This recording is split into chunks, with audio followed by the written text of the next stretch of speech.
আচ্ছা ম্যাডাম, আপনি কি এখানে অন্নপূর্ণা ভান্ডারের ফর্ম ফিল আপ করছেন? হ্যাঁ, তো এটা হচ্ছে কি এখন? এখনো হচ্ছে। 1 তারিখ তো চলে গেল, যে এইটা তো আমি করে নিয়ে গেছিলাম, এটা দেখুন না যে বাড়ির লোক বলছে ঢুকছে না বা ঢোকেনি। না, সবারই ঢুকবে। আচ্ছা। ঢোকেনি, ব্যতিব্যস্ত কেউ হবেন না, অন্যের কথায় কেউ কান দেবেন না, কোনো বিভ্রান্ত হবে না। আমি কিন্তু মানে কোনো প্রমোশনাল ভিডিও আমি করছি না।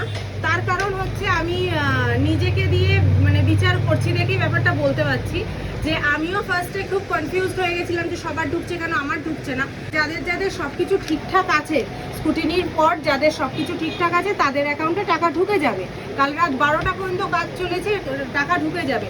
আমারও কালকে সন্ধেবেলায় মেসেজ এসছে পশ্চিমবঙ্গ সরকারের তরফ থেকে, তবে আমার টাকা অ্যাকাউন্টে ঢোকেনি, কিন্তু রাতের বেলা টাকা আমার অ্যাকাউন্টে ঢুকে গেছে।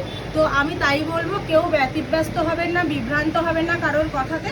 সবারই আস্তে আস্তে স্কুটিনি হবে, ভেরিফিকেশন হবে, সবারই আস্তে আস্তে টাকা ঢুকে যাবে।